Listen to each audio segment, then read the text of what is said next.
Imagine a land that had remained dead for more than 100 years. No signs of life around, only cracked crust instead of soil and dry thorny weeds.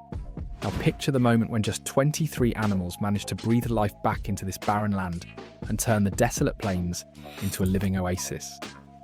We are talking about bison. These majestic creatures had once been nearly exterminated by humans. Out of 60 million animals, fewer than 600 survived. It seemed the end was inevitable. But it was these last giants that managed to give the dead lands of Mexico new life. This is a true story of a miracle created by nature on the very edge of destruction. Bison, those massive shaggy giants weighing up to a ton, were the rulers of the North American plains for thousands of years. Their ancestors had once survived the Ice Age, while many other species, including mammoths, disappeared forever. These animals possessed astonishing strength and endurance. They could travel great distances in search of food, enduring both severe cold and unbearable heat. Their thick fur shielded them from icy winds, and their powerful legs allowed them to run up to 40 miles per hour. By the 19th century, the North American plains were alive with movement. 60 million bison roamed here. The thunder of their hooves could be heard for miles, and the ground trembled when herds of several thousand passed by. These mighty animals were true architects of their world. Every step reshaped the land, their trails became future stream beds, and their resting places turned into pockets filled with new life. Yet in the mid-19th century, tragedy struck. America was waging bloody wars against native tribes, and the military soon recognized a brutal truth. To break the resistance of the tribes, it was not necessary to kill people. The Lakota, Cheyenne, Arapaho, and other native nations depended entirely on these animals. Bison gave them meat for food, hides for clothing and shelter, bones to craft tools. For the tribes, the bison was everything at once: food, home, a symbol of faith, and the key to survival. The American military devised a ruthless plan. General Philip Sheridan argued that bison hunters would prove more effective in defeating the tribes than the entire army. He openly encouraged exterminating the animals to the very last one. And so began the merciless hunt. Hunters made money from hides and from every carcass they brought down. It became a large-scale campaign of total annihilation, officially endorsed by the government. When the Transcontinental Railroad was built, it became much easier to ship the harvest east. The hides were made into belts for factory machines, and the bodies of the slain bison were often left to rot on the plains. The scale of the slaughter shocked even people of that era. A single shooter could kill up to 300 animals in a day, and professional hunters boasted thousands in just one season. Buffalo Bill bragged that in 18 months, he personally killed more than 4,000 bison. This meant that every few days an entire herd disappeared at his hands. The numbers looked terrifying. By 1870, out of 60 million bison, barely 5 million remained. 10 years later, only 400,000. And by 1890, across the entire United States, there were just 540 animals left. It was collapse. The Mexican prairies fared no better. The descendants of Spanish colonists known as tiboleros turned hunting into a profitable trade. They staged massive roundups and killed hundreds of animals at once. By the end of the 19th century, not a single wild herd remained in northern Mexico. Where countless millions had once grazed, there lay a barren wasteland. Then something no one expected began. The disappearance of bison triggered a chain ecological disaster. Other prairie dwellers were pushed to the brink. Prairie dogs, clever creatures with a complex communication system, lost 80% of their territory. Without the short grass trimmed by bison hooves, they could not spot predators in time, and tall, dense grass became a deadly trap. The black-footed ferret, the only species of its kind on the continent, fell into crisis. Almost its entire diet consisted of prairie dogs, and when they vanished, the ferrets dwindled as well. By 1970, they were listed as critically endangered. Burrowing owls suffered too. These remarkable birds nested only in prairie dog burrows and had even learned to use their system of warning calls. Without this cooperation, the owls lost both food and shelter. The prairies began to collapse rapidly. Without the heavy hooves that loosened and tilled the soil, the ground hardened into a crust.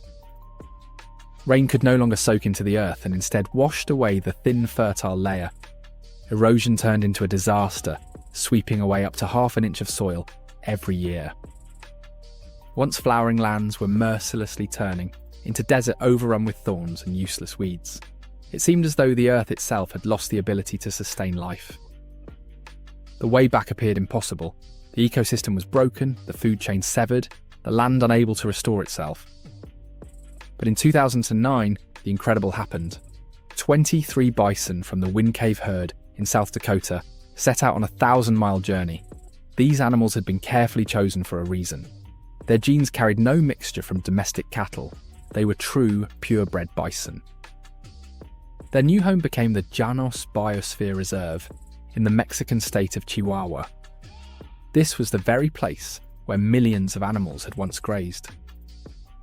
But now those lands were little more than sun-scorched wasteland. Few scientists believed that only 23 bison could change anything in such lifeless plains. Yet the results exceeded expectations. By 2018, their numbers had grown to 200 animals. Still, the most remarkable part was not the numbers alone. The dead land began to revive. Bison once again proved themselves great engineers of nature. They walked several miles each day, and every heavy hoof broke through the hardened crust of the soil. Here lies the paradox. These giants seem to be trampling the land, yet they are actually healing it. The reason is that they never stay in one place. They are always on the move, travelling long routes daily. Unlike cattle that cluster near waterholes and compact the soil into stone, bison create gentle aeration. Their hooves break the crust, allowing air and water to seep inside. Thanks to this, rain began to soak into the earth again. Where water once only ran off, natural reserves of moisture started to appear. Each bison also worked as a living fertilizer factory, producing up to 20 pounds of dung a day. Nitrogen, phosphorus, and potassium were spread evenly across the land, feeding soil that had been deprived of these elements for more than a century. Scientists recorded astonishing changes. In the areas where bison lived, levels of available nitrogen were almost 50% higher than in surrounding soil. The land seemed to awaken from a century-long sleep. The first shoots of grasses appeared, plants that had not been seen for decades. The most amazing part was the way bison spread seeds. As they roamed the prairies, seeds clung to their fur, and later when they rolled in the dust, they created perfect conditions for germination. Their resting spots turned into miniature nurseries of life. Rainwater collected in lowlands. With weeds gone, seeds had a chance to sprout, and dung supplied them with nutrients. Tiny green islands began to form. Long-term studies proved that bison doubled plant diversity. They shaped mosaic pastures featuring patches of short grass and tall grass. This pattern suited many animal species perfectly. It was living architecture of nature. This mosaic landscape became a lifeline for prairie dogs. They needed open areas with low grass to survive. They quickly responded to the changes and began rebuilding their underground cities. Then ferrets and owls returned. The restoration of nature started as a chain reaction. Bison gave the soil plants, plants attracted prairie dogs, and the rodents in turn provided food and homes for predators and birds.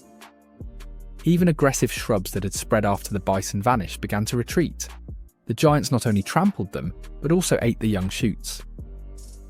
The success of the Llanos project inspired scientists to envision even greater plans. A new program is being designed to connect US and Mexican lands into one corridor for free-ranging bison. This joint initiative of conservationists in both countries aims to restore a sustainable wild herd. The greatest discovery of this story was that nature is ready to heal itself if humans do not stand in the way. Every new bison born in the Mexican prairies became another victory against the catastrophe once caused by people themselves.